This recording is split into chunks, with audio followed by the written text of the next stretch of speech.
কলকাতা টিভিতে আপনাদের সকলকে স্বাগত। আপনাদের সঙ্গে রয়েছে আমি অঙ্কুর। শুরু করছি বাংলা বলছে। কলকাতায় অমিত শাহের সাংবাদিক বৈঠক, আর ঠিক তারপরেই আমরা দেখলাম রাজ্যের মুখ্যমন্ত্রী বাঁকুড়ার বড়জোড়া থেকে পাল্টা জবাব দিলেন এবং দুজনের বক্তব্যেই উঠে এলো রাজ্যের সাম্প্রতিক রাজনৈতিক ইস্যু, অভিযোগ, পাল্টা অভিযোগ। মমতা বন্দ্যোপাধ্যায়কে যেমন একের পর এক ইস্যুতে বিঁধলেন অমিত শাহ, পাল্টা জবাব দিলেন মমতা বন্দ্যোপাধ্যায়। এবং এক্ষেত্রে অমিত শাহ কি তাহলে রাজ্যে এসে এই 3 দিনের সফরে বিজেপির কর্মী সমর্থকদের হেসে তৃণমূলকে বিঁধে দেওয়ার জন্য গুরুত্বপূর্ণ হাতিয়ার দিতে পারলেন, নাকি মমতা বন্দ্যোপাধ্যায় তৃণমূলের হাতে তুলে দিতে পারলেন গুরুত্বপূর্ণ অস্ত্র? এই সমস্ত বিষয় নিয়ে আলোচনা করব আমাদের আজকের বাংলা বলছের মঞ্চে। আমাদের সঙ্গে রয়েছেন বিশিষ্ট অতিথিরা। আমি দর্শকদের সঙ্গে তাঁদের পরিচয় করিয়ে দেব। আমাদের সঙ্গে রয়েছেন তৃণমূল কংগ্রেসের মুখপাত্র ডক্টর কৌশিক বিশ্বাস, আমাদের সঙ্গে রয়েছেন প্রদেশ কংগ্রেসের মুখপাত্র পার্থ মুখোপাধ্যায়। আপনাদের দুজনকেই কলকাতা টিভির পক্ষ থেকে স্বাগত জানাই। একটু পরেই ভারতীয় জনতা পার্টির মুখপাত্র যোগ দেবেন এই আলোচনায়, কিন্তু সেই আলোচনায় যাব। কিন্তু আজ অমিত শাহ এবং মমতা বন্দ্যোপাধ্যায় একে অপরের বিরুদ্ধে আমরা দেখেছি তারা বোমা ফাটিয়েছেন। কার্যত 26-এর ভোটে দামামা বাজাতে এ রাজ্যে এসেছিলেন অমিত শাহ। বছর শেষে রাজ্যে এসে অনুপ্রবেশের ডঙ্কা বাজিয়ে দিয়েছেন তিনি। কাঁটা তার দিতে বিএসএফকে জমি না দেওয়ায় দেশের নিরাপত্তা প্রশ্নের মুখে বলে তোপ দেখেছেন মুখ্যমন্ত্রীকে। বাঁকুড়ার সভা থেকে পাল্টা জবাব দিয়েছেন তৃণমূল নেত্রী। তার প্রশ্ন, জমি না দিলে রেল থেকে কয়লা প্রকল্প হলো কি করে? পেহেলগাঁও থেকে দিল্লিতে কিভাবে হামলা? এ নিয়ে স্বরাষ্ট্রমন্ত্রীর ইস্তফা দেওয়া উচিত বলে সোচ্চার হন মমতা। ভোটের আগেই যুদ্ধং দেহি মেজাজ, একদিকে অমিত শাহ, অন্যদিকে মমতা বন্দ্যোপাধ্যায়। বাংলার ক্ষমতা দখল নিয়ে দু তরফেই দাগা হলো তোপ। গতকাল রাতেই কলকাতায় এসেছেন কেন্দ্রীয় স্বরাষ্ট্রমন্ত্রী। শহরে এসেই দফায় দফায় বৈঠক করছেন দলীয় নেতাদের সঙ্গে। বাংলায় কিভাবে ক্ষমতায় আসা যায় তা নিয়ে চলছে শলা পরামর্শ। এর মধ্যেই এদিন সাংবাদিকদের মুখোমুখি হন অমিত শাহ। সেখানেই অনুপ্রবেশ ইস্যুতে বিঁধতে চান মমতা সরকারকে। ममता जी, मैं आज आपको इस सार्वजनिक प्रेस वार्ता में पूछना चाहता हूं कि कौन सरकार है, कौन सी सरकार है बांग्लादेश की पूरी सीमा पर जो वाड़बंदी करने के लिए, बॉर्डर पर फेंसिंग करने के लिए जमीन नहीं देती है? अगर आप जवाब न दे पाए तो मैं ही देता हूं, आपकी ही सरकार है जो जमीन नहीं देती है, जिसके कारण फेंसिंग का काम समाप्त नहीं होता है। বাঁকুড়ার বড়জোড়া থেকে এদিন পাল্টা তোপ দাগেন মুখ্যমন্ত্রী। তার প্রশ্ন, জমি না দিলে কেন্দ্রীয় প্রকল্প হচ্ছে কি করে? দিল্লি কাশ্মীরেই বা জঙ্গি হানা হচ্ছে কেন? আমি যদি জমি না দিতাম তাহলে ইসিএল এর জমিগুলো কয়লা তুলবার জন্য কোথার থেকে আসতো? রানীগঞ্জে জমি কে দিয়েছে? জামুরিয়ায় জমি কে দিয়েছে? বাঁকুড়ায় জমি কে দিয়েছে? বাংলায় শুধু অনুপ্রবেশকারী, কাশ্মীরে নাকি নেই। তাই যদি সত্যি হয় বন্ধু, একটা কথার উত্তর চাই, পহেলগাঁও তাহলে কি আপনারা করলেন? দিল্লিতে কিছুদিন আগে যে ঘটনা ঘটে গেল, অনুপ্রবেশকারী বাংলা ছাড়া কোথাও নেই, তাহলে কি আপনারা করলেন? 21-এ ভোটের আগে অমিত শাহ দাবি করেছিলেন বিজেপি 200 আসনে বেশি পাবে, কিন্তু এবারে নির্দিষ্ট করে কিছু বলেননি। শুধু জানান 2/3 আসন পাবে বিজেপি। बंगाल की जनता को मैं विनती करता हूं कि मोदी जी के नेतृत्व में पूर्ण बहुमत की, प्रचंड बहुमत की एक भारतीय जनता पार्टी की सरकार बनाइए। कहा 2/3 बहुमत के साथ सरकार बनाएंगे, 2/3 मेजोरिटी के साथ सरकार बनाएंगे, तो टारगेट हो ही गया। পাল্টা উত্তর দিতে গিয়ে মমতা বলেন স্বরাষ্ট্রমন্ত্রী পদত্যাগ করা উচিত। এবার 200 পার নয়, বিজেপিকে দেশ পার করা হবে। আগের বার এসে বলেছিল ইসবার 200 পার হয়ে গেছে, পগার পার। আর এবার করছে এসআইআর। 80 বছরের লোককে ডেকে পাঠাচ্ছ, 96 বছরের লোককে ডেকে পাঠাচ্ছ, লজ্জা করে না? বলাই যায় 2021-এর বিধানসভা নির্বাচনের আগে অমিত শাহ যে সাংবাদিক সম্মেলন করেছিলেন, 26-এর বিধানসভা নির্বাচনের আগে আজকে দাঁড়িয়ে অমিত শাহ যে সাংবাদিক সম্মেলন করলেন, দুই সাংবাদিক সম্মেলনের মধ্যে কিন্তু বেসিক পার্থক্য চোখে পড়ল না। ক্যামেরায় অরিন্দমের সঙ্গে মৌপিয়া এবং অঞ্জন, কলকাতা টিভি।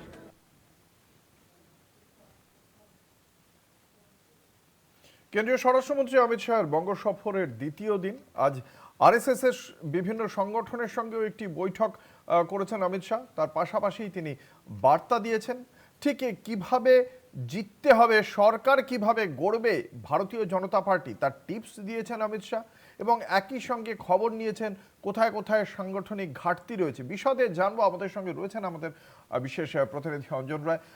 অঞ্জন দা, কি জানা যাচ্ছে আজকে ঠিক কি কি টিপস দিলেন অমিত শাহ এবং ভারতীয় জনতা পার্টিকে অন্যান্য বিরোধী রাজনৈতিক দল যে সমস্ত অভিযোগে আক্রমণ করে তারই বা কি দাওয়াই বাতলে দিয়েছেন তিনি? দেখো, তোমাকে আমি প্রথমেই বলি যে 2021-এর বিধানসভা নির্বাচনের আগে অমিত শাহ প্রেস সাংবাদিক বৈঠক করেছিলেন। 2026-এর বিধানসভা নির্বাচনের আগেও অমিত শাহ সাংবাদিক বৈঠক করলেন। দুটো সাংবাদিক বৈঠকই মধ্যে যদি পার্থক্য করতে বলো, আমার কাছে কিন্তু খুব একটা পার্থক্য লাগেনি। তখনও সোনার বাংলা গঠনের ডাক দিয়েছিলেন, আজও তাই বললেন। তখনও দুর্নীতির প্রশ্ন ছিল, আজও তাই বললেন। তখনও ঘুষপেটি বা অনুপ্রবেশকারীদের সমস্যা নিয়ে তিনি বলেছিলেন, আজকেও তাই বললেন।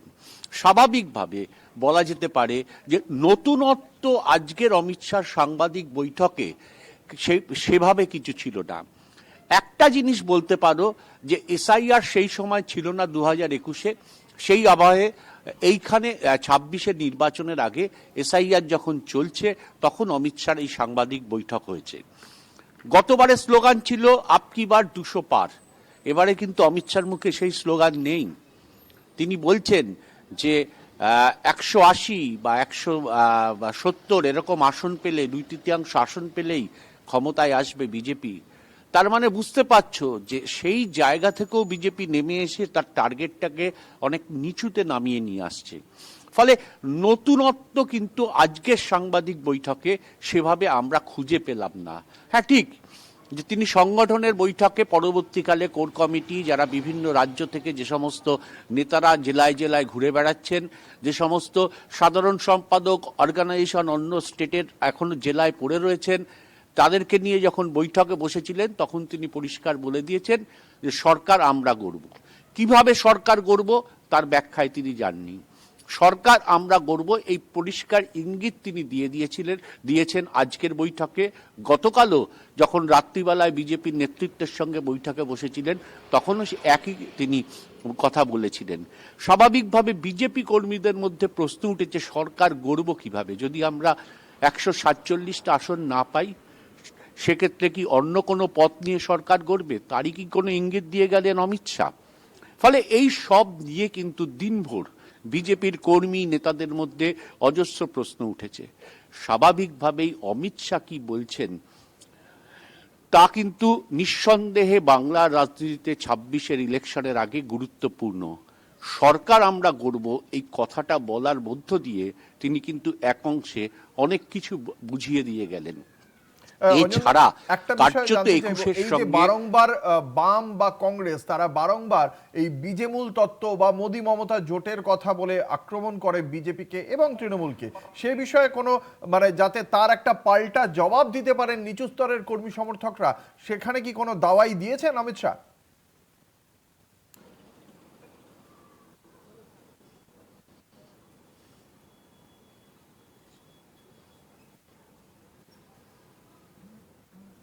কি বলছে শুনে সম্ভবত সংযোগ বিচ্ছিন্ন হয়েছে। এক্ষেত্রে গুরুত্বপূর্ণ, অমিত শাহ এবার রাজ্যে এসে অনেকগুলো অভিযোগ করেছেন, কিন্তু এক্ষেত্রে প্রাথমিকভাবে অনুপ্রবেশ নিয়ে সরাসরি তিনি বলছেন জমি দেওয়া হয়নি। আমাদের সঙ্গে রয়েছেন আমাদের বিশেষ প্রতিনিধি অঞ্জন রায়। অঞ্জনদা, যেটা প্রশ্ন ছিল, বাম কংগ্রেসের বারংবার অভিযোগ থাকে যে মোদি মমতা জোট বা বিজেমূল জোট, এই অভিযোগটা বারংবারই বাম কংগ্রেস করে থাকে। এই প্রশ্নের মোকাবিলা কিভাবে করবেন বিজেপির নিচুতলার কর্মী সমর্থকরা, সেরকম কোনো দাওয়াই কি অমিত শাহ বাতলে দিয়ে গেছেন বিজেপির কর্মী সমর্থকদের জন্য? দেখো, সাংবাদিক এখন স্বাভাবিকভাবে অমিত শাহ কার্যত কিছুটা পরিমাণে এড়িয়ে গেছেন। তিনি বলেছেন এজেন্সি ওপর বিজেপির কোনো কন্ট্রোল নেই, এজেন্সি সম্পূর্ণ স্বশাসিত সংস্থা, তারা সিদ্ধান্ত নেয় কি করবেন কি করবেন না। কিন্তু আমরা জানতে পেরেছি, বিজেপি সূত্রে জানতে পেরেছি যে তিনি পরিষ্কারভাবে আজকের এই সাংবাদিক সম্মেলনের পর বৈঠকে যখন এই প্রশ্নটা ওঠে, তখন অমিত শাহ কিছুটা ক্ষুব্ধ স্বরেই বলেন যে আমি 3 দিন ধরে এখানে পড়ে রয়েছি, বৈঠক করছি, এত কোটি কোটি টাকা খরচ করা হচ্ছে, বিভিন্ন রাজ্যের নেতারা ঘুরে বেড়াচ্ছেন জেলায় জেলায়, বিভিন্ন ভারতবর্ষ থেকে বিভিন্ন কর্মীরা জেলায় জেলায় কাজ করছেন সংগঠন তৈরি করার জন্য, বুথ লেভেল তৈরি করার জন্য। সেখানে দাঁড়িয়ে যদি এই ধরনের প্রশ্ন হয়, তাহলে সেক্ষেত্রে এদেরকে তুলে নিতে হবে, তুলে নিয়ে বাংলার নেতৃত্ব যারা চাইছেন, যারা এই প্রশ্নগুলো করছেন, তাদের হাতে ইলেকশন ছেড়ে দিতে হবে। অর্থাৎ কিছুটা হুঙ্কার বলতে পারো, কিছুটা বোঝানোর চেষ্টা করেছেন যে এর মাধ্যমে যে কোনো সমঝোতার ব্যাপার নেই। কিন্তু বাস্তবের চিত্র যাই হোক না কেন, অমিত শাহ অন্তত পক্ষে বৈঠকে এই কথাটা বলেছেন। ফলে তুমি বুঝতেই পারছো অঙ্কুর যে এই কথার মধ্য দিয়ে অমিত শাহ কার্যত বিজেপি রাজ্য নেতৃত্বকে এবং যারা ছিলেন তাদেরকে কি ইঙ্গিত করে দিয়ে গেলেন। একেবারেই ধন্যবাদ। আমাদের সঙ্গে ছিলেন আমাদের বিশেষ প্রতিনিধি অঞ্জন রায়। আমি তৃণমূল কংগ্রেসের পক্ষ থেকে আমরা মুখ্যমন্ত্রী মমতা বন্দ্যোপাধ্যায় যে কথা বলেছেন, আমরা অমিত শাহের বক্তব্যের প্রেক্ষিতে আমরা সেটা শুনিয়েছি। আমি আসবো একবার প্রদেশ কংগ্রেসের মুখপাত্র পার্থ মুখোপাধ্যায়ের কাছে। আজকে অমিত শাহের অভিযোগ ছিল সরাসরি যে অন্যান্য রাজ্যের ক্ষেত্রে কোনো প্রবলেম হয় না, আমাদের রাজ্যেই জমি দিতে সমস্যা। মুখ্যমন্ত্রী বলছেন যে তিনি কয়লা টয়লার জন্য দিয়েছেন এবং এক্ষেত্রেও অর্থাৎ সীমান্তের ক্ষেত্রেও কাঁটাতারের বেড়া দেওয়ার জন্য জমি দেওয়া হয়েছে, আগে সেই কাজ করুক স্বরাষ্ট্রমন্ত্রক, তারপরে আবার নতুন করে জমি দেওয়া হবে।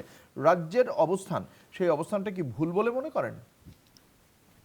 দেখুন, ব্যাপার হচ্ছে এটা তো মানে পারস্পরিক দোষারোপের একটা পালা। এরা বলছে পাইনি, ওরা বলছে দিয়েছি। হ্যাঁ, এটা ঘটনা যে একদম দেয়নি তা নয়, কেন কিছু কিছু কাজ তো কেন্দ্রীয় সরকারের হয়েছে, এটা অস্বীকার করে লাভ নেই। আবার এটাও ঘটনা যে অনেক প্রয়োজনীয় ক্ষেত্রে আবার জমি পাওয়া যায়নি। জমি দেওয়ার ক্ষেত্রে পশ্চিমবাংলায় একটা সমস্যার কথা আমরা জানি, কারণ পশ্চিমবাংলায় জমি সীমিত, এটা তো অস্বীকার করে লাভ নেই। দেখুন, যে সমস্যাটা আছে সেটা আছে, সেটা আমরা থাকলেও আছে, অন্যরা থাকলেও আছে, অন্য কেউ এলে তাদের জন্যও থাকবে। এখানে প্রতি বর্গ কিলোমিটারে মানুষের যে চাপ, সেই সব চাপ কথা যদি আমরা চিন্তা করি, তাহলে জমির একটা সমস্যা আছে। কিন্তু এটাও আবার মাথায় রাখতে হবে যে বিশেষ করে আমাদের বর্ডার এরিয়াগুলোতে বাংলাদেশের সঙ্গে এখন বর্তমানে যে সম্পর্ক, মনে রাখবেন যে বাংলাদেশ বর্তমানে কিন্তু প্রাক 1971-এর পূর্ব পাকিস্তান হয়ে যাচ্ছে। ফলে আমাদের বর্ডারটাকে যেভাবে সংরক্ষিত করা উচিত, সেই অনুযায়ী কিন্তু জমির দেওয়ার কথা পশ্চিমবঙ্গ সরকারের অবশ্যই চিন্তা করতে হবে। তবে হ্যাঁ, তারা যেটা চাইছে যে বোধহয় 50 কিলোমিটার অবধি তাদের জমি দেওয়া, কারণ এমন অনেক জায়গা আছে যে পশ্চিমবাংলার সীমানাটাই পেরিয়ে 50 কিলোমিটার দিতে গেলে বিহারে পৌঁছে যাবে, এমন অনেক জায়গা আছে, শুধুমাত্র চিকেন নেক নয়। তো ফলে এই ঘটনাগুলো আছে। আবার এটাও ঠিক যে একটা সদিচ্ছার অভাব আছে, সেই সদিচ্ছার অভাবটা রাজ্য এবং কেন্দ্র দুতরফেই আছে। আরে বাবা, এক মিনিট, আরে বাবা, যে মানুষগুলো ঢুকছে শুধুমাত্র পশ্চিমবঙ্গ সরকারের অবশ্যই দোষ আছে, কিন্তু কেন্দ্রীয় সরকার তাদের কখনো দায় এড়াতে পারে? সেই মানুষগুলো এখানে ঢুকে তো বিহারে, উত্তরপ্রদেশে, রাজস্থানে, দিল্লিতে, হরিয়ানায় কি করে চলে যাচ্ছে, তার কে জবাব দেবে? সে জবাব তো অমিত শাহকেই দিতে হবে। বেশ, আমি আসবো তৃণমূল কংগ্রেসের কাছে। একটা প্রশ্ন আজকে অমিত শাহ খুব স্পষ্ট, যে অনুপ্রবেশ হয়েছে সেটা যদি তিনি বলছেন, আমি যদি ধরে নিই যে তৃণমূলের যুক্তি অনুযায়ী এটা সম্পূর্ণভাবে বিএসএফ এর ভুল এবং সেই কারণে অনুপ্রবেশ হচ্ছে। অমিত শাহের প্রশ্ন, অনুপ্রবেশ যদি হয়, যদি সেটা বিএসএফ এর ভুলেও হয়, তাহলে রাজ্য পুলিশ তাদের কেন খুঁজে বার করে না? অন্য রাজ্যে তো এই সমস্যা নেই। দেখুন, প্রথম কথাই বলি যে আমাদের মাননীয় মুখ্যমন্ত্রীর যে ক্লিপিংটা আপনারা চালালেন, এই মিটিংয়ে কিন্তু মাননীয় মুখ্যমন্ত্রী একদম স্পেসিফিক্যালি নাম করে বলেছেন যে বনগাঁর পেট্রাপোলে এবং খুব সম্ভবত উত্তর 24 পরগনার ঘোষকডাঙ্গা বলে আরেকটা জায়গায়, এই দুটো জায়গাতেই কিন্তু তারা যতটা জমি চেয়েছিলেন ততটা জমি তাদের কাছে দেওয়া হয়েছিল। এবং দ্বিতীয় কথাটা হচ্ছে, এটা একটা অমিত শাহর স্বরাষ্ট্রমন্ত্রী হিসেবে, ভারতবর্ষের ব্যর্থতম স্বরাষ্ট্রমন্ত্রী হিসেবে এক সবচেয়ে প্রকৃষ্ট উদাহরণ হচ্ছে এইটা। আমাদের অমিত শাহর কাছে একদম স্পেসিফিক প্রশ্ন আছে, দুটো স্পেসিফিক প্রশ্ন তৃণমূল কংগ্রেসের পক্ষ থেকে। আপনি ডেট দিয়ে আমাদেরকে সর্বসমক্ষে প্রেস কনফারেন্স করে জানান যে এই ডেটে রাজ্য সরকারের কাছে এই জায়গার জমি আমরা চেয়েছিলাম, যে জমিটা রাজ্য সরকার আমাদের দেয়নি। Point number 1। পয়েন্ট নাম্বার 2, যেটা সব থেকে গুরুত্বপূর্ণ, অমিত শাহ এখানে দুটো কথা বলেছেন। 1 নম্বর বলেছেন ঘুষপেটিয়া হচ্ছে, 2 নম্বর বলেছেন যেটা আপনি বললেন যে আইডেন্টিফাই করে তোলা, তাকে ডিপোর্ট করে দেওয়া। আচ্ছা, ওনার বলতে একটুও লজ্জা লাগছে না? প্রথম কথাটা হচ্ছে যে ঘুষপেটিয়া যেই মুহূর্তে হচ্ছে আপনি স্বীকার করে নিলেন, সেই স্বীকারোক্তির মধ্যেই তো আপনার পদত্যাগ করা উচিত, কারণ ওটা সম্পূর্ণরূপে আপনার দপ্তরে। 2 নম্বর হচ্ছে, আমরা এটা দায়িত্ব নিয়ে ওনার কাছ থেকে জানতে চাইছি, আমাদের রাজ্যসভা সাংসদ সুখেন্দু শেখর রায়ও এটা রাজ্যসভায় প্রশ্ন করেছেন, আপনি বলুন কোন রাজ্য থেকে আপনারা সকলেই জানেন যে বাংলাদেশের সঙ্গে ভারতবর্ষের 4টে রাজ্যের সীমানা আছে, পশ্চিমবঙ্গ, আসাম, ত্রিপুরা এবং মেঘালয়।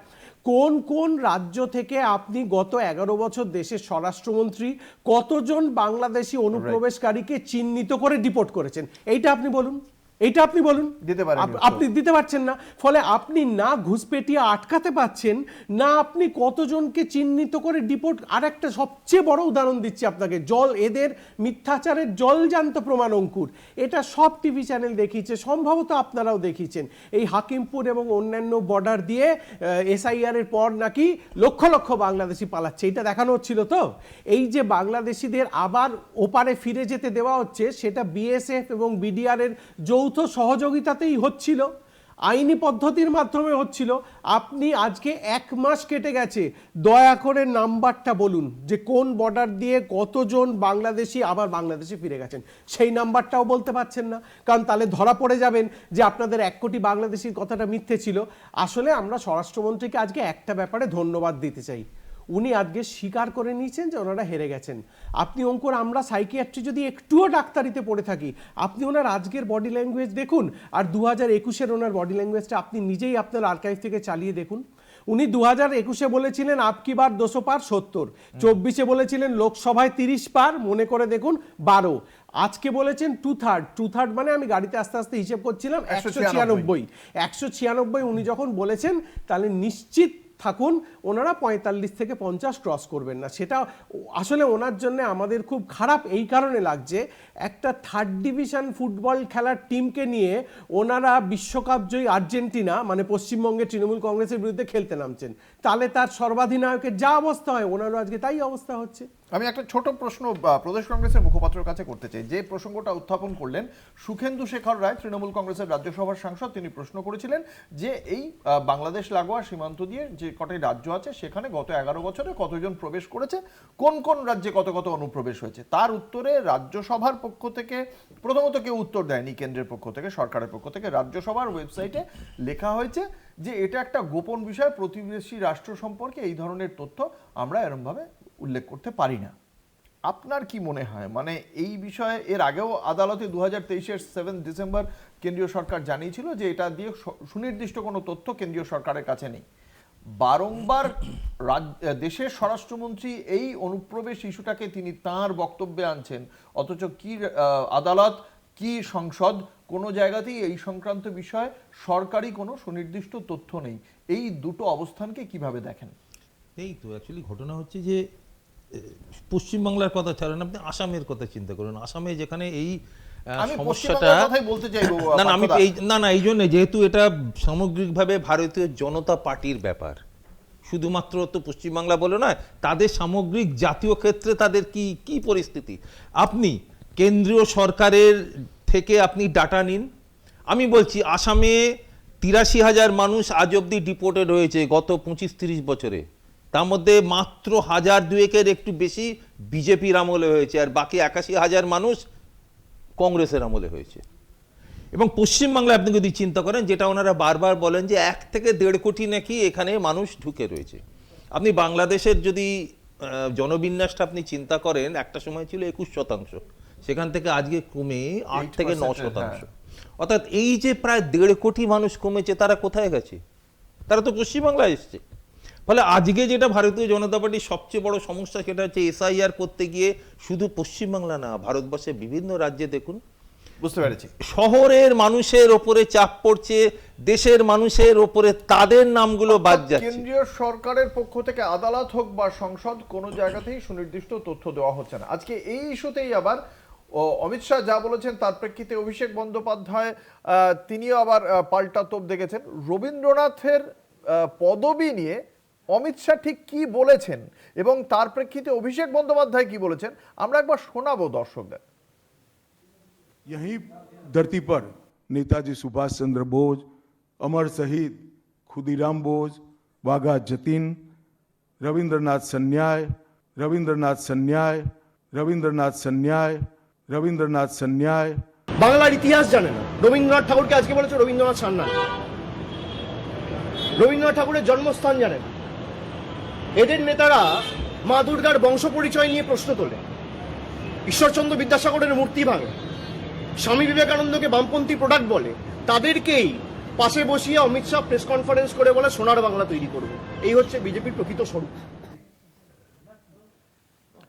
আপনারা শুনলেন রবীন্দ্রনাথ সান্যাল বলেছেন অমিত শাহ এবং তার প্রেক্ষিতে খুব স্বাভাবিকভাবেই তোপ দেখেছে তৃণমূল কংগ্রেস। আমাদের সঙ্গে ইতিমধ্যেই আলোচনায় যোগ দিয়েছেন রাজ্য বিজেপির মুখপাত্র জ্যোতি চট্টোপাধ্যায়।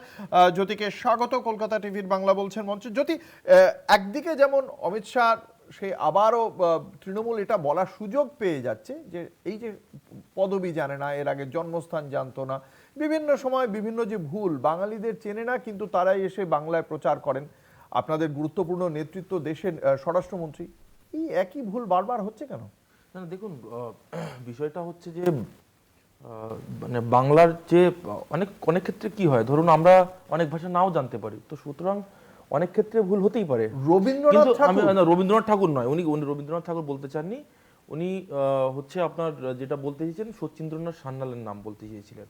এবার সেটাকে যদি যারা আজকে বলছে তাদেরকে কোশ্চেন করা উচিত যে আপনাদের নেত্রী বা কে কাকে ফল খাইয়েছিলেন, ফলের জুস খাইয়েছিলেন, সেইগুলো তো সেই ইতিহাসকে বিকৃত করা, সেই মনীষীদেরকে ছোট করা, অপমান করা, এগুলো তো আপনারা বাংলায় থেকে, আমরা বাংলায় থেকে যদি আমরা ডেলিভারেটলি ভুল করি তাদের মুখে এটা মানায় না। তো কোশ্চেন হচ্ছে এইসব এটা ভুল হয়েছে, এটা ভুল হয়েছে তো না, আমি বলছি যে যারা ভুল করে, যারা অপমানিত করে ডেলিভারেটলি, তো সুতরাং তাদের মুখে মানায় না। বেশ, আরেকটি বিষয় আমাদের এখানে এই চর্চাগুলো হচ্ছিল, ছোট করে আপনার একটা উত্তর নিয়ে নি। অনুপ্রবেশ ইস্যুতে আজকে অমিত শাহ অনেকগুলো প্রশ্ন তুলেছেন, তার প্রেক্ষিতে তৃণমূল কংগ্রেসও কিছু প্রশ্ন তুলেছে। একটা বিষয়, তৃণমূল কংগ্রেসের সাংসদ সুখেন্দু শেখর রায় তিনি প্রশ্ন করেছিলেন রাজ্যসভায় যে বাংলার দেশের সংলগ্ন যে রাজ্যগুলো রয়েছে সেখানে কত অনুপ্রবেশ হয়েছে, কোন রাজ্যে কত অনুপ্রবেশ, কিন্তু সেক্ষেত্রে বলা হয়েছে সংসদে মানে পোর্টালে লেখা হয়েছে যেটা একটা প্রতিবেশী রাষ্ট্রের বিষয়, এটা উল্লেখ করা যাবে না, গোপন তথ্য।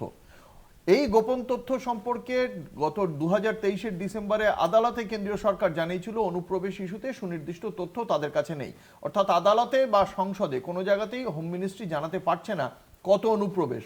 অথচ আজকেও অনুপ্রবেশ নিয়ে রাজ্যের সরকারকে আক্রমণ করেছেন দেশের কেন্দ্রীয় স্বরাষ্ট্রমন্ত্রী। তাহলে মানে এই অবস্থানটাকে কি বলবেন, দ্বিচারিতা নয় কি?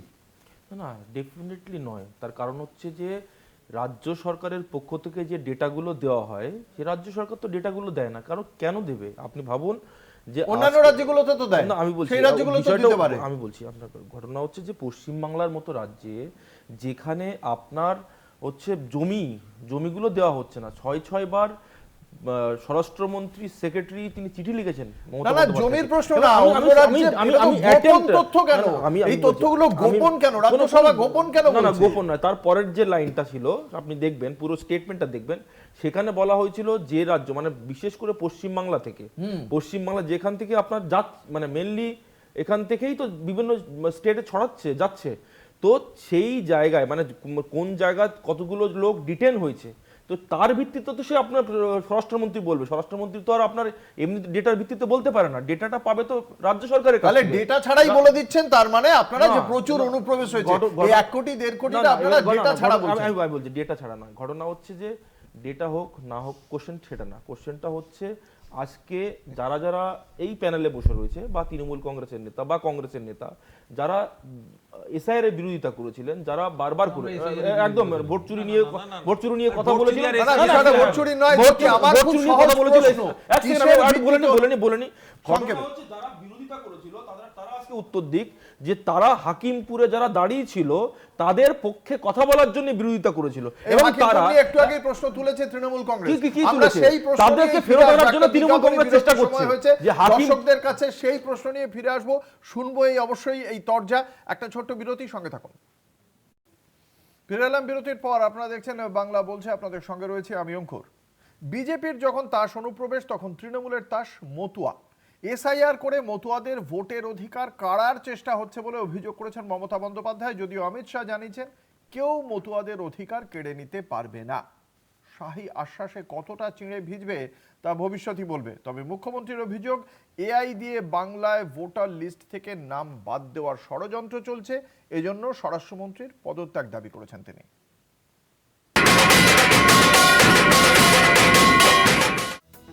এসআইআর নিয়ে আতঙ্কে রয়েছেন মতুয়ারা, তাই স্বাভাবিকভাবেই শাহী সফরে প্রশ্ন ওঠে, মতুয়ারা আদৌ কি ভোট দিতে পারবে? মতুয়াদের নাগরিকত্ব কারা হচ্ছে বলে অভিযোগ ছুটে আসে মুখ্যমন্ত্রীর থেকেও। তবে শরণার্থীদের আশ্বাস দেয়া ছাড়া সেভাবে আলাদা করে কিছু জানাননি কেন্দ্রীয় স্বরাষ্ট্রমন্ত্রী। আজকে বলছে এসআইআর এর নামে অনুপ্রবেশকারী হাঁটাবো। এতদিন কি করছিলেন? দুধ ভাত খাচ্ছিলেন? মতুয়াদের নাম বাদ, রাজবংশীদের নাম বাদ, হিন্দুদের নাম বাদ, সংখ্যালঘুদের নাম বাদ। मतुआओं को डरने की कोई जरूरत नहीं है। ये भारतीय जनता पार्टी का वादा है।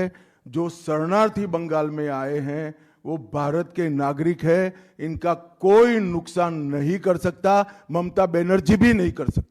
স্বরাষ্ট্রমন্ত্রীর পাখির চোখ এখন বাংলা, তাই ২৬-এর ভোটের দিকে তাকিয়ে অমিত শাহ খুঁচিয়ে তোলেন তৃণমূল জমানার দুর্নীতি ও ভয়ের প্রসঙ্গ। দুর্নীতি প্রসঙ্গে অভিষেকের নাম ওঠায় অমিত শাহর ছেলের নাম না করেও সেদিকে তীর ছোড়েন তৃণমূল নেত্রী। तृणमूल कांग्रेस के 15 साल के शासन में भय, भ्रष्टाचार और कुशासन और विशेषकर घुसपैठ से बंगाल की जनता चिंतित भी है, भयभीत भी है और आशंकित भी है। দুঃশাসন বাবু এসছেন, শকুনি মামার চেলা চামুন্ডারা ঘুরে বেড়াচ্ছে আর বলে বেড়াচ্ছে বাংলায় নাকি 1.5 কোটি লোকের নাম বাদ যাবে। কেন? মুখ্যমন্ত্রীর অভিযোগ, এসআইআর নিয়ে ষড়যন্ত্র করছে বিজেপি। এ নিয়ে অমিত শাহর ইস্তফার দাবি করেন তিনি। তুমি এসআইআর করতে 2 মাস টাইম নিলে আর বাদ দিতে 1.5 কোটি লোককে 1.5 দিন টাইম নিলে। এআই কে দিয়ে করিয়েছো, এটা বড় কেলেঙ্কারি। ভ্রষ্টাচারী হোম মিনিস্টার, রিজাইন করো, ইউ মাস্ট রিজাইন। শুধু মুখ্যমন্ত্রী নন, এদিন অমিত শাহকে পরিযায়ী পাখি বলে আক্রমণ করেন অভিষেক বন্দ্যোপাধ্যায়। 2 মাস পর নির্বাচন, তাই হঠাৎ করে বাংলার কথা মনে পড়েছে। পরিযায়ী শ্রমিক, পরিযায়ী পাখির মতো। আজকে পরিযায়ী শ্রমিক থেকে শুরু করে বয়স্কদের যেভাবে হ্যারাস করা হচ্ছে এসআইআর এর নাম করে, আজকেও একজন রামনগরে মারা গেছে, গতকালও একজন রানীবাদে মারা গেছে। রোজ সকালে একটা করে মৃত্যু সংবাদ। কটা বিজেপির নেতা সাংসদ গেছে এই মানুষগুলোর পাশে দাঁড়াতে? যারা মারা গেছে তারা ঘুষপেটিয়া। সব মিলিয়ে বাংলায় যখন ঠান্ডার প্রকোপ তুঙ্গে, তখন হাওয়া গরম রাজনীতির। 3 দিনের সফরে রাজ্যে এসেছেন অমিত শাহ। রাজ্যের নেতাদের সঙ্গে দফায় দফায় বৈঠক করছেন। নীলবাড়ির লড়াই কিভাবে জয় ছিনিয়ে আনা যায় তার জন্যই চলছে শাহী প্ল্যান। অন্যদিকে বিজেপির আক্রমণ ভোতা করতে লড়ে যাচ্ছেন মুখ্যমন্ত্রীও। ফলে 2026-এর ভোটে এপ্রিল ফুল হয় কোন শিবির, তা নিয়েই জোর কদমে শুরু হয়েছে জল্পনা। কলকাতা টিভি।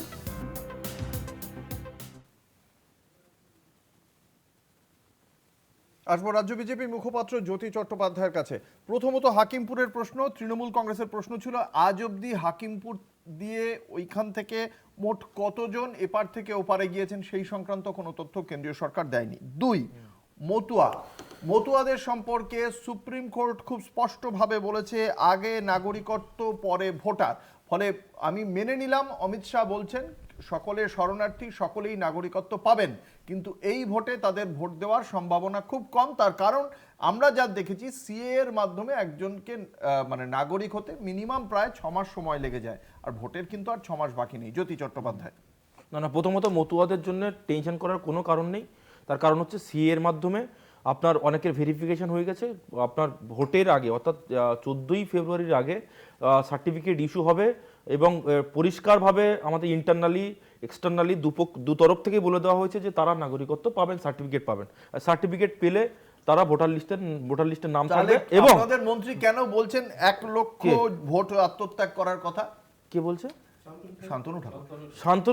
শান্তনু ঠাকুর কোন পার্সপেক্টিভে বলেছে? শান্তনু ঠাকুরের বক্তব্য হচ্ছে যে যারা সার্টিফিকেট পাবে না, কিন্তু সার্টিফিকেট আপনার হচ্ছে ধরুন যারা অ্যাপ্লাই করেছে, যারা সিএ তে অ্যাপ্লাই করেছে তারা আপনার সার্টিফিকেট পাবে। যারা অ্যাপ্লাই করেনি তাদের ক্ষেত্রে বলেছেন উনি, অ্যাপ্লাই করুন সিএ তে, অবভিয়াসলি পাবেন, এবং 14 তারিখের আগে অর্থাৎ ফাইনাল যে রোল তার আগে সবাই পাবেন। এটা গেল এক।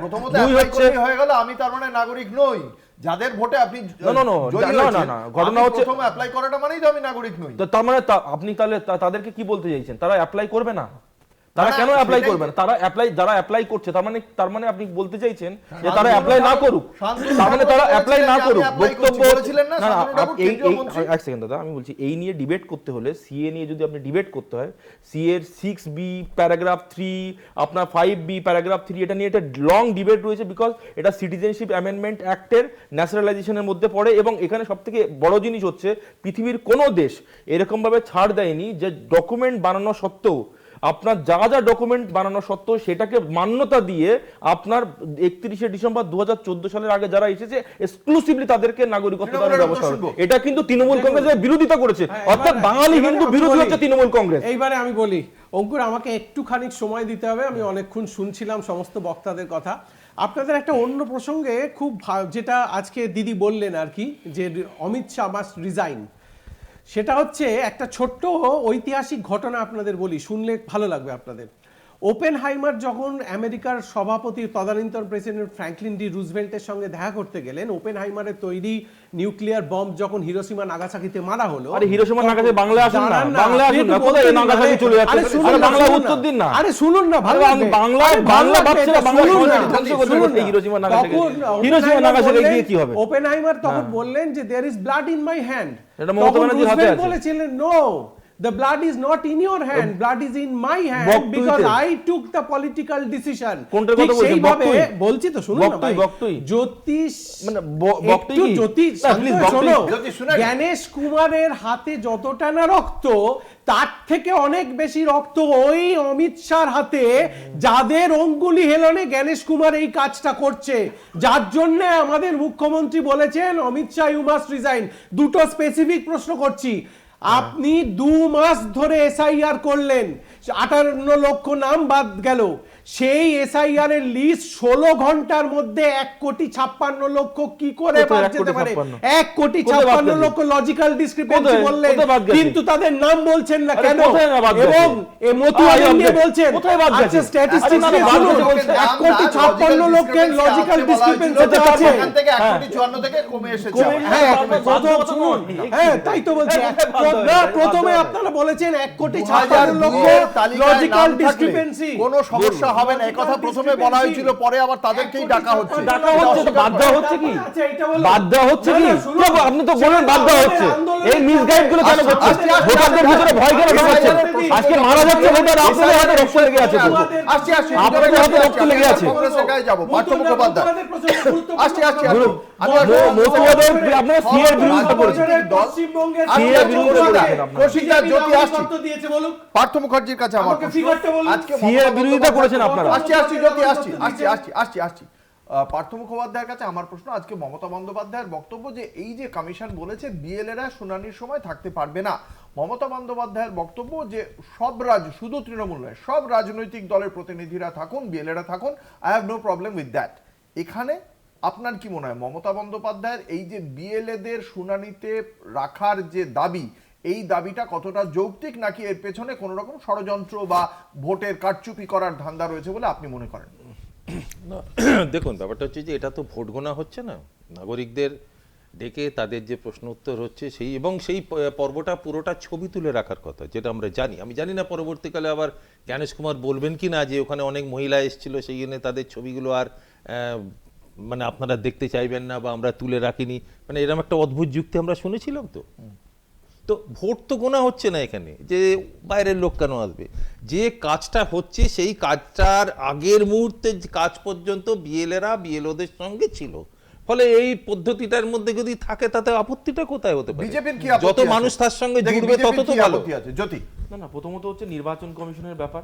নির্বাচন কমিশনের কোনো ব্যাপারে বিজেপি ঢোকেনি, না আমি সেটা বলছি না। ঢুকবেই না। না সেটা বিষয় না। নীতিগতভাবে কি আপনারা কোনো আশঙ্কা করছেন যে এর মাধ্যমে কিছু গন্ডগোল হতে পারে বা কারচুপি হতে পারে? ঘটনা হচ্ছে যে মানুষদেরকে আজকে সমস্যার ভিতরে ফেলেছে কে? এই যে আপনার চুচুড়ার যে বিধায়ক অসিত মজুমদার, তিনি গিয়ে পুরো টোটাল প্রক্রিয়াটাকে বন্ধ করে দিলেন। কেন? অভিষেক বন্দ্যোপাধ্যায় বলেছে বলে। তাহলে মানুষের সমস্যাটা কে করছে? তৃণমূল কংগ্রেস। এরকম ভাবে যদি BLA2 এদের ঢুকে আপনার রাজ্য সরকারের কর্মচারী ইআরও বা এইআরও, তাদের উপরে তো প্রেসার ক্রিয়েট অবভিয়াসলি, যেটা তৃণমূল কংগ্রেস BLOদের করেছে, ফলে BLO আত্মহত্যা করতে বাধ্য হয়েছে। এই তৃণমূল কংগ্রেস যেভাবে ভয়ভীতি দেখিয়েছে, তৃণমূল কংগ্রেস যেভাবে ভয়ভীতি দেখিয়েছে, তাদের ভয়ভীতির কারণের জন্য BLO মারা গেছে। সেরকম ভাবে আমরা তো মৃত্যু দেখছি না, এরকম ভাবে আমরা তো মৃত্যু দেখছি না। BLO 22 বার চেঞ্জ করেছে নির্বাচন কমিশন। এরা থাকলে 22 বার। আরে ভাই, বিজেপি কোনো BLA2 নেই, সেটা স্বীকার করে না। আমরা মৃত্যু দেখতে চাই না। স্বীকার যেমন করে ভাবে BLO মারা গেছে এদের ভয়ের জন্য, আমরা কি করতে পারি ভাই? ভয় দেখিয়ে BLO নেই বলে আত্মহত্যা করতে বাধ্য করেছে। আমরা মৃত্যু চাই না, আমরা করতে পারি না। হচ্ছে তো আমরা মানুষকে সহায়তা করব। সারা বছর 50 জন BLO মারা গেছে। সারা বছর মারা গেছে। উত্তরপ্রদেশের দরকার নেই। গুজরাটের দরকার নেই। সবাই বললে শোনা যাবে না। আমার বক্তব্য হচ্ছে গিয়ে জ্যোতি চট্টোপাধ্যায়ের বক্তব্য যে এটা অন্যান্য রাজ্যে প্রয়োজন হচ্ছে না, আমাদের রাজ্যে এই দাবি কেন উঠছে তৃণমূল কংগ্রেস? দেখুন, অন্যান্য রাজ্যে উত্তরপ্রদেশে 8 জন, গুজরাটে 6 জন, উত্তরাখণ্ডে 5 জন, হরিয়ানায় 6 জন, সমস্ত রাজ্যে BLOরা আত্মহত্যা করেছে এবং মারা গেছে। আচ্ছা, উত্তরপ্রদেশ গুজরাটে আমরা ভয় দেখিয়েছি ভাই, কি বলছো? উত্তরপ্রদেশ গুজরাটে আমরা ভয় দেখিয়েছি, উত্তরপ্রদেশ গুজরাটে আমরা ভয় দেখিয়েছি।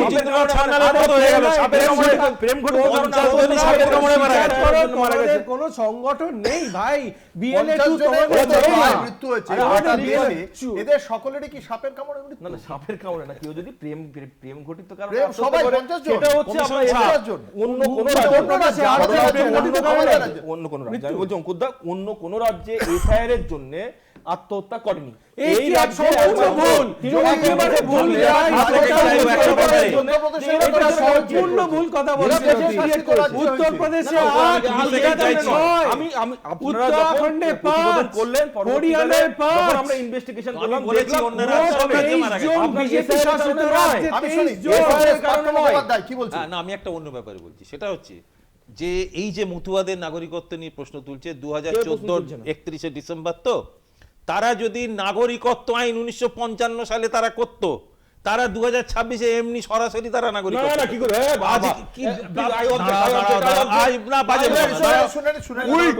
উল্টে তাদের কি বলা হলো, তারা আগে তাদের বলতে হলো যে আমরা ভারতের নাগরিক নয়। সুপ্রিম কোর্ট সেটাই বলেছে যে তুমি যে মুহূর্তে সিএতে আবেদন করছো, তোমাকে তোমার নাগরিকত্ব পুরো পাওয়ার আগে পর্যন্ত তুমি নির্বাচনে ভোট দিতে পারবে না।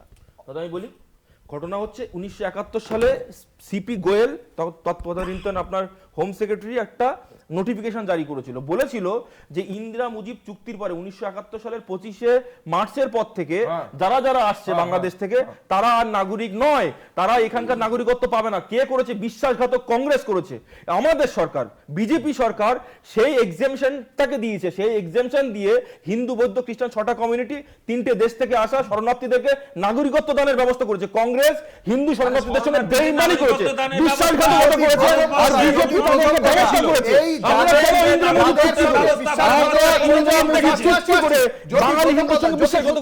শুনতে হবে, এই যাদের সঙ্গে বিশ্বাসঘাতকতা করেছে কংগ্রেস বলে তোমার অভিযোগ, অভিযোগ না, এটা ফ্যাক্ট। সেই তাদের ভোটে কিন্তু আজকে প্রধানমন্ত্রী হয়েছেন নরেন্দ্র মোদী। তাহলে সেই লোকগুলোকেই আবার যারা অ্যাপ্লাই করছে তারাই অ্যাপ্লাই করছে আপনি কি করে বুঝলেন তাদের ভোটার তারা আছে কিনা 2024 তারা অ্যাপ্লাই দিয়েছে কি করেছে তো? দেয়নি? হ্যাঁ। ঘটনা হচ্ছে তাদেরকে শিল্ড করার ব্যবস্থা, মানে right and privileges under 6B paragraph 3 তে আরে strictly বলা আছে 2024 এখন তাদের তারা সমস্ত বলছে right and SIR privilege থাকবে। যদি আপনি এইটাকে এটা অস্বীকার করেন, যদি আপনি এটা দেয়নি? অস্বীকার করেন এসআইআর এবার হিন্দুদের নাম বেশি বাদ পড়েছে রাদার দেন সমস্ত ভাই আটান্ন সব লাখ জায়গায় আমি বলছি। এক আপনি মিনিট, সবাই একটা কথা point, বলছেন। অঙ্কুর Please, একটা please, point আমি নিয়ে আমাকে আসেন। বলতে দিন, আমার নাম জ্যোতি। পাঁচ আরে সেকেন্ড, আপনার নাম 5 কৌশিক, সেকেন্ড। আমার নাম জ্যোতি। 5 সেকেন্ড। ওফ, আরে 5 সেকেন্ড, আমার নাম তো জ্যোতি চ্যাটার্জি। অধ্যুষিত কেন্দ্রগুলোতে বাদ পড়ার সংখ্যা হচ্ছে 9%, এবার হাইয়েস্ট বলি, please, ইন ওয়েস্ট বেঙ্গল। ঘটনা হচ্ছে Highest। তৃণমূল কংগ্রেস এবং highest এই যে পদবী হচ্ছে 58 দাস। লাখ যেটা বাদ গেছে, 58 লাখ যেটা বাদ গেছে, এখানে যারা ইন্ডিজোটের দুজন চিৎকার করছে তাদের জেনে রাখা দরকার, এবং এরা জানে কিন্তু মিসলিড করছে লোককে। 58 লাখ যেটা বাদ গেছে সেটা হচ্ছে এএসডি ভোটার। এএসডি মানে হচ্ছে শিফটেড ডেড আর হচ্ছে ডুপ্লিকেট, মানে দু জায়গায় ভোটার ছিল। তো এই জায়গায় দাঁড়িয়ে অ্যাবসেন্ট যেটা, হ্যাঁ, এবার এই জায়গায় দাঁড়িয়ে কেউ কিন্তু আপনার গিয়ে কমপ্লেন করছে না। কত পার্সেন্ট কমপ্লেন হয়েছে? 58 লাখের ভিতরে কতজন কমপ্লেন করেছে বলুক তো এরা? এবং সব থেকে বড় জন্য এই 58 লাখের ভোট এই ভোটার লিস্টে থাকুক, এরা চেয়েছে বলে এত চিৎকার করছে।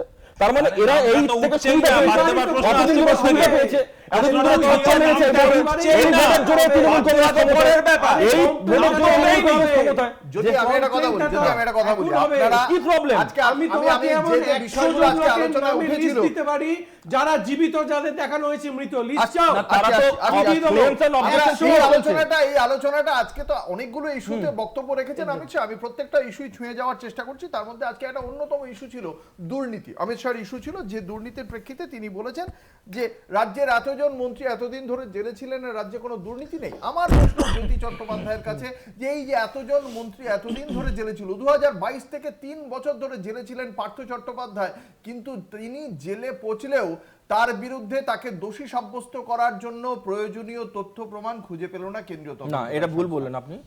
তথ্য প্রমাণ রয়েছে, চার্জশিটের নাম রয়েছে।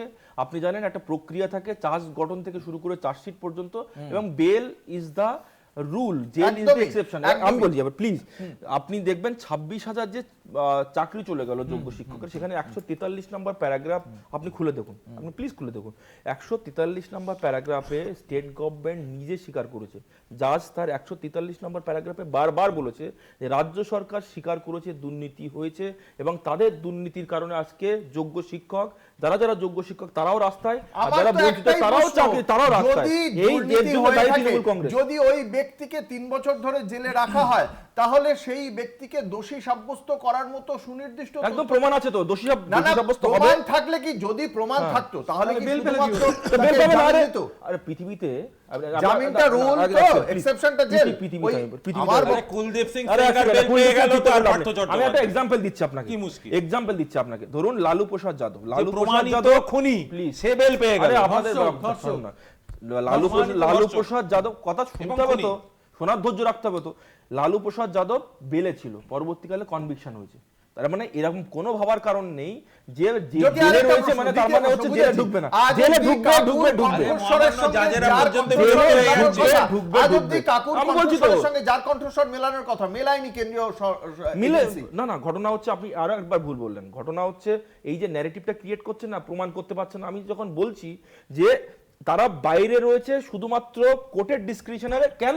তার কারণ হচ্ছে যে মানে ট্রায়ালটা চলছে। এবার ট্রায়াল প্রক্রিয়ার ভিতরে এরকম কোনো নিয়ম নেই যে তারা জেলে ঢুকবে না, কনভিকশন হবেই। আপনি ওদের যেভাবে চার্জশিটের নাম রয়েছে, ভয়েস স্যাম্পল ম্যাচ করানো হয়েছে, হ্যাঁ ভয়েস স্যাম্পল ম্যাচ করানো হয়েছে, আপনি চার্জশিটের নাম দেখুন না, চার্জশিটের নাম রয়েছে ভয়েস স্যাম্পল ম্যাচ। তার মানে একের পর এক উত্তর দিতে থাকবো নাকি এরকম ভাবে? সবাই জেলে যাবে, আমি বলছি তো, যারা যারা কনভিকশন হবে এবং জেলে যাবেই, নিরপেক্ষ তদন্ত হচ্ছে। এই দুর্নীতির বিষয়ে কি বলবেন? কংগ্রেস কি মনে করছে? কংগ্রেস বলছে ইন্ডিজোট। দেখুন, এনডিজোট যতই দাবি করুন, আমরা দেখেছি যে কলকাতা হাইকোর্টের মহামান্য জাজেরা পর্যন্ত, এমনকি নিম্ন আদালতের জাজেরা পর্যন্ত, তারাও পর্যন্ত বিরক্ত হয়ে যাচ্ছে যে আপনাদের কি ব্যাপারটা বলুন তো, আপনাদের মনে হচ্ছে তদন্ত করার কোনো ইচ্ছে নেই। আজকে যখন অভিষেক বন্দ্যোপাধ্যায়ের কি কি সম্পত্তি আছে সেটা যখন মহামান্য আদালত জানতে চাইলো, তারা এসে বললো তার কয়েকটা লাইফ ইন্স্যুরেন্স আছে, বলে ব্যাংক অ্যাকাউন্ট, বলে কই তিনি তো বলেননি আমাদের ব্যাংক অ্যাকাউন্ট আছে। বলে সে কি, আপনারা তো প্রশ্ন করবেন যে আপনার এমপি হিসেবে মাইনেটা জমা হচ্ছে কোথায়? বলে ও বড্ড ভুল হয়ে গেছে, এটা তো বলেছিল পলিটিক্যাল ভেন্ডেটা, বড্ড ভুল হয়ে গেছে। তো এই হচ্ছে পশ্চিমবাংলার অবস্থা। তাদের নিজেদের এমপি, প্রাক্তন একজন বিচারপতি, তিনি পর্যন্ত বলেছেন, এমনকি তাদের নিজেদের লোকেরাও অমিত বলছে। শাহ বলেছেন ভোটে জিততেই হবে এবং তিনি তার জন্য কিছু টিপসও দিয়েছেন। আমি আসবো তৃণমূল কংগ্রেসের কাছে। অমিত শাহ আজকেও এসে টিপস দিয়েছেন, আজকেও থাকবেন, তিনি কথা বলবেন আজকে এবং আগামীকাল তার কথা রয়েছে তার দলের যারা জনপ্রতিনিধি রয়েছে তাদের সঙ্গে। কি মনে করছেন তৃণমূল কতটা চিন্তিত? দেখুন, প্রথম কথা হচ্ছে পশ্চিমবঙ্গ অতিথিবৎসল রাজ্য। অমিত শাহ থেকে শুরু করে নরেন্দ্র মোদী থেকে শুরু করে ওনাদের তাবড় নেতৃত্ব আসুন, মোস্ট ওয়েলকাম, প্রচার করুন। ওনারা যতবার আসবেন প্রত্যেকবার আমাদের ভোট শেয়ার এবং ভোট পার্সেন্টেজ বাড়বে। একটা স্পেসিফিক উদাহরণ দিলেই আপনি বুঝতে পারবেন। আগামী 1 তারিখ থেকে 81,000 প্লাস 12 93,000 বুথে তৃণমূলের 4,000 নেতা কর্মী একসঙ্গে বাংলার উন্নয়নের পাঁচালী নিয়ে প্রচারে নামছে। 1 জানুয়ারি থেকে 4,000 জনের লিস্ট তৈরি হয়েছে। এই 4,000 জনের প্রত্যেকে পশ্চিমবঙ্গের ভূমিপুত্র। আর আজকে বিজেপিকে যদি 400 জনের কোনো লিস্ট তৈরি করতে হয়, তার মধ্যে থেকে 390 জনকে বাইরে থেকে নিয়ে আসতে হবে। যারা আনুক, এই জন্যই বিজেপি হারবে, এই জন্যই বিজেপি হারবে, এই জন্যই বিজেপি হারবে। বিজেপির কাছে আমার প্রশ্ন, কে হবেন মুখ্যমন্ত্রী? আমি একসাথে কে হবেন মুখ্যমন্ত্রী মুখ জানা নেই। নতুন সভাপতি হয়ে যাওয়ার পর 6 মাস কেটে গেছে, এখনো পর্যন্ত কমিটি গঠন হলো না। বুথ স্তরে এত ভালো সংগঠন যে বিএলএদের দিতে পারছে না, কমিশনকে তাদের রুল চেঞ্জ করতে হচ্ছে এবং তার সঙ্গে এই যে 400 জনকে দিতে গেলেই বহিরাগতদের নাম তালিকায় দিতে হবে, অভিযোগ তৃণমূল কংগ্রেসের। কি উত্তর? না, ঘটনা হচ্ছে যে এই যে বাংলা বাঙালি ন্যারেটিভটা, ঘটনা হচ্ছে যে উনি বললেন যে 81,000 না 82,000 বুথে বাঙালি লোকই থাকবেন। আমার কোশ্চেন হচ্ছে যে এই ইউসুফ পাঠান থাকবেন তো?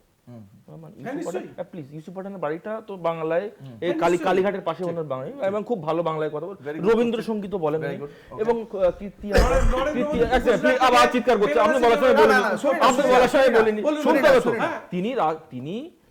তিনি কিন্তু ভোটে দাঁড়াবেন না, অমিত শাহ এখানে এসে ভোটে দাঁড়াবেন না, কিন্তু বাইরে থেকে আপনার হচ্ছে কালীঘাটের বাসিন্দা ইউসুফ পাঠানকে তাকে নিয়ে এসে দাঁড় করানো হলো এখানে, বাঙালিদেরকে বঞ্চিত করে। যাই হোক, কীর্তি আজাদ রয়েছেন, তারপরে এই বাংলার ভোটারদের দ্বারা নির্বাচিত এমএলএরা তাদেরকে ভোট দিতে বাধ্য করা হয়েছিল। লুইস ইনারো ফেলিরো নামটা মনে শুনেছেন, খুব সুন্দর সুন্দর নাম। মানে তৃণমূল কংগ্রেস বাংলা বাঙালির কথা মনে ওঠে কখন, যখন ভোটটা আসে। আমার সভাপতির পর 6 মাস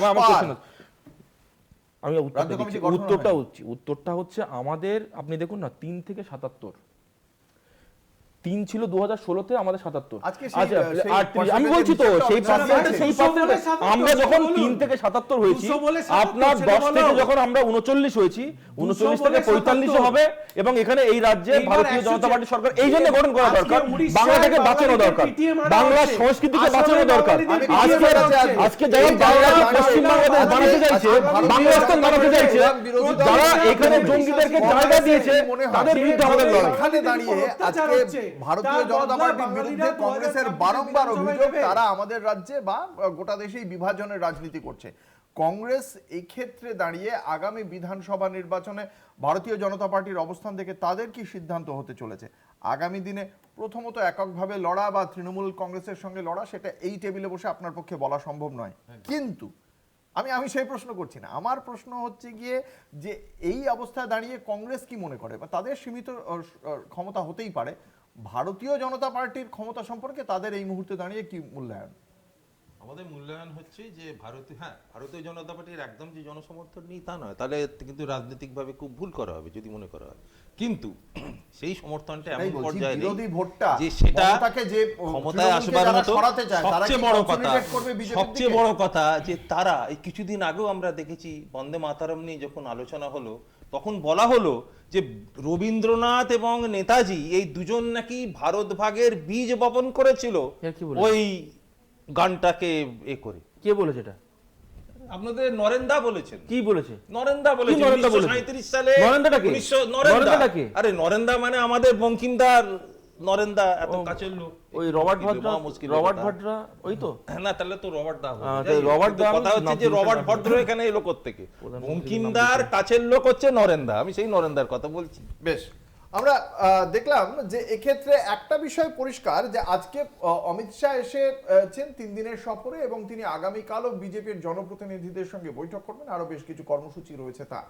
কিন্তু আজকে সাংবাদিক সম্মেলনে একগুচ্ছ অভিযোগ করেছেন, আক্রমণ করেছেন রাজ্যের শাসক দল তৃণমূল কংগ্রেসকে, যার পাল্টা জবাব দিয়েছেন মমতা বন্দ্যোপাধ্যায়। ভারতীয় জনতা পার্টি যে ন্যারেটিভ তৈরি করতে চাইছে সেই ন্যারেটিভ আদতে তৃণমূল কংগ্রেসকে কতটা সমস্যায় ফেলতে পারে সেটা সময় বলবে, কিন্তু বিরোধী ভোট পুরোটাই বিজেপি নিজেদের দিকে টানতে পারবে কিনা তা নিয়ে কিন্তু প্রশ্ন তুলে দিচ্ছে ভারতীয় জনতা পার্টি। তার কারণ তাদের পক্ষ থেকে যে সমস্ত ইস্যু তোলা হয়েছে সেখানে দুর্নীতি ইস্যুতে এখনো পর্যন্ত কেন্দ্রীয় সরকারের যে তদন্তকারী এজেন্সিগুলো ছিল তারা দীর্ঘদিন হয়ে যাওয়ার পরেও সাফল্যের হার খুব কম। 2, যে অনুপ্রবেশ ইস্যু, সেই অনুপ্রবেশ ইস্যুতে এখনো পর্যন্ত বিএসএফ এর যে ভূমিকা তা নিয়ে প্রশ্নচিহ্ন উঠে গিয়েছে। আর ভোটের যে হিসেব, সেই হিসেবে লাস্ট কয়েকটা নির্বাচনে খুব পর্যুদস্ত হয়েছে বিজেপি। দেখা যাক বিজেপির কর্মী সমর্থকরা কোন আশা নিয়ে তারা বুক বাঁধেন। আমাদের সঙ্গে আজকের আলোচনায় ছিলেন ডক্টর কৌশিক বিশ্বাস, পার্থ মুখোপাধ্যায়, জ্যোতি চট্টোপাধ্যায়। আপনাদের প্রত্যেককে আপনাদের মূল্যবান মতামতের জন্য অসংখ্য ধন্যবাদ। শেষ করছি বাংলা বলছে। দেখতে থাকুন কলকাতা টিভির রাত দিন 7 দিন।